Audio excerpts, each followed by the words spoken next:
All right, what's up, guys? Welcome to Promotech. Thanks for tuning in. Something interesting is happening with the Pixel 11 Pro, and it's not the usual bigger number, better phone story. The leaks coming out right now don't look dramatic on the surface, but when you line them up, they point to Google fixing the exact things that have been holding Pixel back for years, and doing it in a way that most people won't notice immediately. Let's get into it. So first, the display. There are multiple reports coming out of Korea that Google is sourcing Samsung's newer M16 OLED panel. That matters because Samsung typically keeps its best panels for its own Ultra devices first. If Pixel really gets this early, it's not just an upgrade. It's a shift in priority. Now, what does M16 actually change? It's not just peak brightness marketing numbers. The real focus is efficiency and sustained output. On current phones, you get that wow brightness for a few seconds, then it drops to control heat and battery. With M16, the expectation is higher sustained brightness with lower power draw.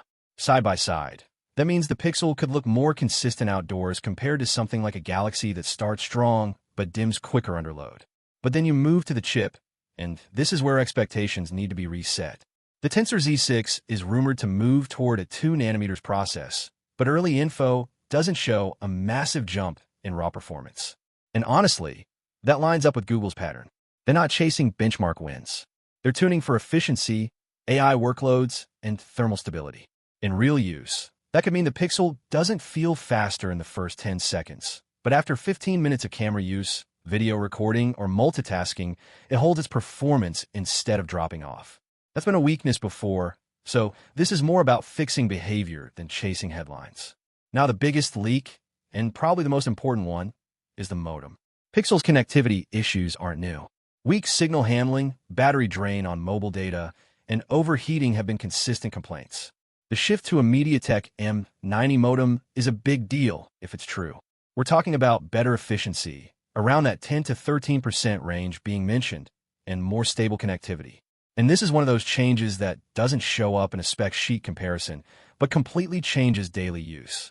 Better signal in low coverage areas, less battery drop when you're on 4G or 5G, and fewer random heat spikes. This is also where something like Walverse or Wolver actually fits naturally into the conversation. Because once hardware starts getting more efficient, managing how that power is used becomes just as important. People underestimate how much optimization tools can extend battery life and keep performance stable over time. It's not flashy, but it's practical. Now, when you step back, these leaks don't scream revolution. There's no one feature that instantly sells the phone. But that's exactly the point. Google seems to be tightening every weak area at once. Display consistency, thermal behavior, and connectivity. And if all three land properly, the Pixel 11 Pro stops being a phone you recommend with caveats and starts becoming a phone that just works the way people expected it to all along. Quick note, most of you watching right now aren't subscribed. And if you're into this kind of breakdown, actual usage, not just spec sheets, you're already in that group that cares about the details. Subscribing just keeps you in that loop, because now the conversation changes. It's not about whether Pixel beats Samsung in specs. It's whether this kind of approach forces Samsung to respond in the next Galaxy cycle. Take care and stay safe. I'll see you in the next one soon. Cheers!